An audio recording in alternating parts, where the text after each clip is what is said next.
Hey everyone, Jewish Jersey gun guy again, coming at you in the sukkah again. Second rant post Las Vegas. I want to talk about bump fire stocks and I want to talk about the number of guns the guy had. If I can, I'm going to fit them both into this video. As far as bump fire stocks, 99.9% of the people saying that we need to ban them do not have a clue what they are. For more on that, you can go see my assault weapons ban that I just posted a minute earlier, and you'll understand what I'm saying.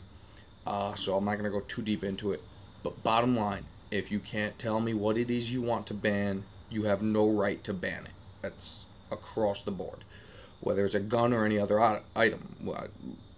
Drugs, fine. Why should we ban drugs? Can you tell me what a drug is? Can you tell me what it does? Why we need to ban it? If you can, fine, good. If not, shut up. So bump fire stocks. What is a bump fire stock? It simulates full auto. Great. What's wrong with full auto? It's scary. Great. I always maintained, even in the Army, full auto is for people with slow trigger fingers who can't aim very well. That's the bottom line.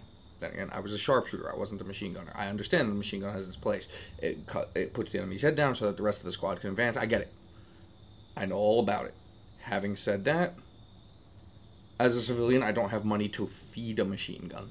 Forget about the fact that machine guns are $40,000 because, the Democrats snuck it under Reagan's nose in 1986. Even if it wasn't, let's say you could buy it for $1,000.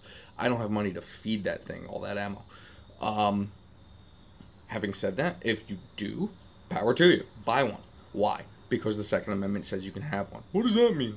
That means if you read what the Founding Fathers wrote about the Second Amendment, but the Supreme Court says, I'm not talking about what the law is. I'm talking about what the original intent was. If you read what the Second Amendment was supposed to be, you read the Federalist Papers, you read what the Founders wrote about it. They wanted you to be able to match one for one what the infantry had. Bottom line. Infantry has full auto, you should have full auto. Fine. I'm not going to get too much into that argument, but the bottom line with bump fire stocks is it's not full auto. It simulates full auto, and there's nothing illegal about simulating shit. That's the bottom line.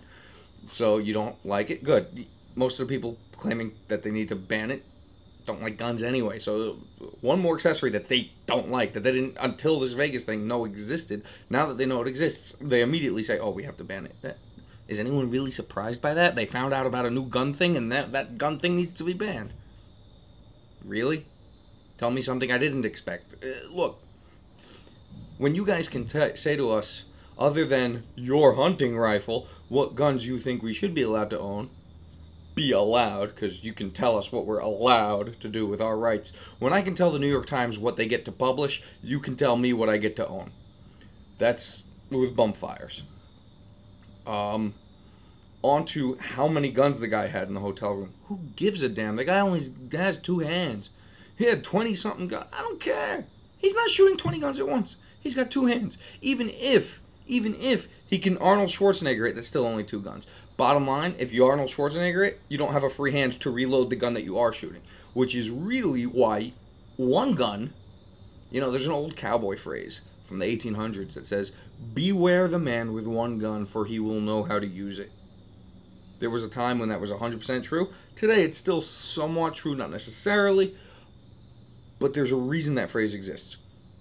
He can have 20 guns in the room with him. He's not using all 20 guns. Oh, but he can switch back and forth, and that's somehow worse than if he just reloads the one gun? Now, if you want to make the argument, that because it gives the barrel a chance to cool at that rate of fire, and he can switch to a gun that's already cold while the first barrel cools off and then switch back and forth, fine. 2 problems with that. Number 1, you still don't need 20. 2 or 3 tops, you'll be fine. Number 2, he knew he wasn't getting out of there alive, so I don't think he's worried about the integrity of his barrel for tomorrow when he's not worried about what he's going to do 5 minutes from now when he's going to be dead. That's number 2.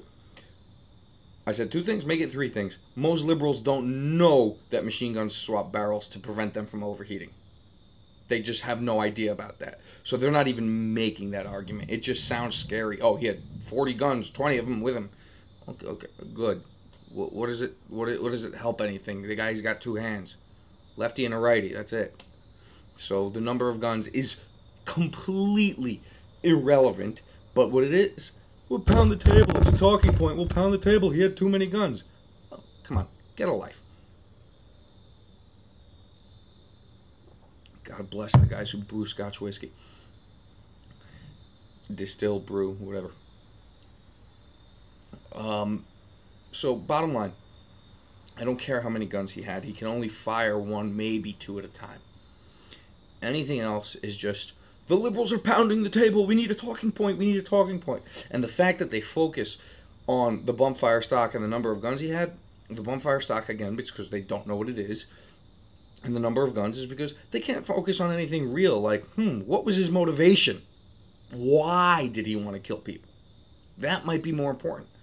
But it doesn't push the agenda. It doesn't help the narrative. And they don't know what his motivation was, so they can't talk about it. So let's pound the table. Because at the end of the day, what's really important? Not lives. Votes. No one else wants to say it? Some people will. I'm one of them. See you later.